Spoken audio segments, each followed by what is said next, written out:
chers amis. Notre doyen Mamadou Diop Decroix a dit l'essentiel.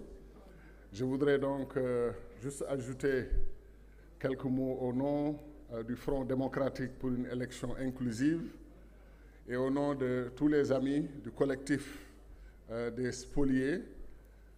Nous existons, nous avons une identité, nous sommes maintenant connus dans le pays. Il se trouve que nous avons participé avec beaucoup d'engagement, de volonté à la candidature à l'élection présidentielle. Et la conséquence, c'est que nous avons été maltraités. Nous avons été traités de façon qui n'est pas digne du Sénégal. Et nous l'avons dit, et vous aurez noté que personne d'entre nous n'a jamais appelé à la violence. Nous avons toujours dit que nous aimons notre pays. Nous sommes des patriotes. Nous aimons le Sénégal. Et nous voulons qu'on trouve une solution à la sénégalaise. Et une solution à la sénégalaise, c'est toujours autour d'une table, d'une discussion. Qu'on ne peut pas réunir dans une salle ceux qui ne sont pas d'accord. Et je ne vois pas l'objet d'appeler une réunion aussi importante, d'appeler un dialogue, parce que les gens sont déjà d'accord. Qu'est-ce qu'on fait ici à Diamniadio si on vient pour discuter de points qu'on partage tous? Notre pays est dans une situation historique particulière. Nous, il faut que je mentionne le cas de notre frère Karim Wade. Ce qui s'est passé, je savais que j'aurais les applaudissements de mes amis du PDS, mais la vérité, c'est que quand la décision a été prise sur son cas, on savait bel et bien qu'il avait renoncé à sa nationalité française. Et pourtant, une autre candidate est passée avec sa nationalité française, et d'autres candidats sur cette liste sont soupçonnés d'avoir une double nationalité. Et on nous dit tout ça, ce n'est pas important. Il y a eu le cas des spoliés, des injustices qu'ils ont subies. Il y a eu le cas d'un candidat qui était d'abord validé et ensuite il a perdu son statut de validé. Et ensuite, on a une binationale qui apparaît et une liste qui est soupçonnée. On nous dit tout ça, il faut passer dessus, ce n'est pas important, le Sénégal est plus important. Mais c'est nous-mêmes qui avons dit que le Sénégal est plus important que nous. Nous pouvons passer sur nos histoires de candidature. Mais ça fait mal dans un état de droit qu'on nous dise qu'on n'a pas le droit de réclamer nos droits constitutionnels. C'est absolument inacceptable. C'est pour cela, Monsieur le Président, nous vous remercions de nous avoir écoutés. Vous ne pouvez pas prendre position pour nous ou contre nous, vous nous avez écoutés.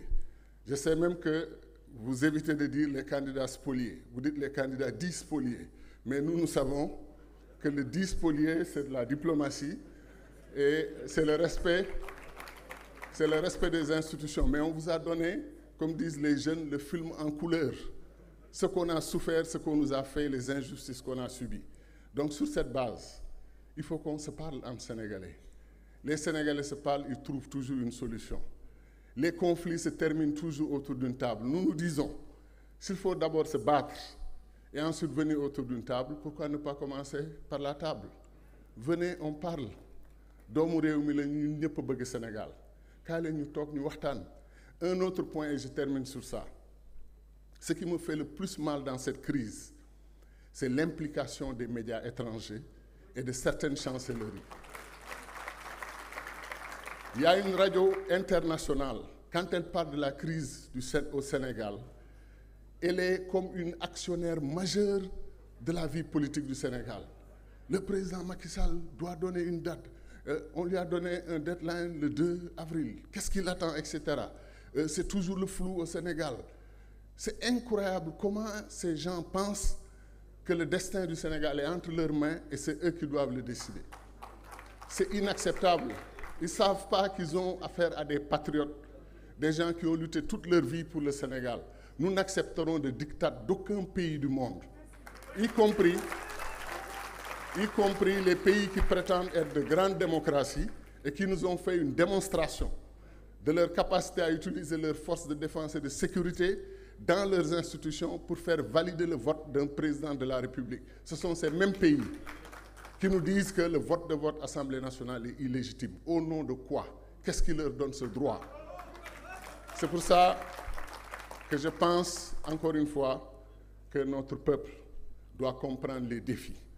Le terrorisme international est à nos portes et je pense en partie aussi, ils sont en repérage sur le terrain, pour dire les choses simplement. Je pense que les narcotrafiquants sont autour.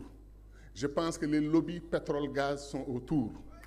Tous se posent comme actionnaires et comme partie prenante du défi que les Sénégalais doivent relever. Donc, chers compatriotes, ceux qui sont d'accord comme ceux qui ne sont pas d'accord, donnons-nous la main.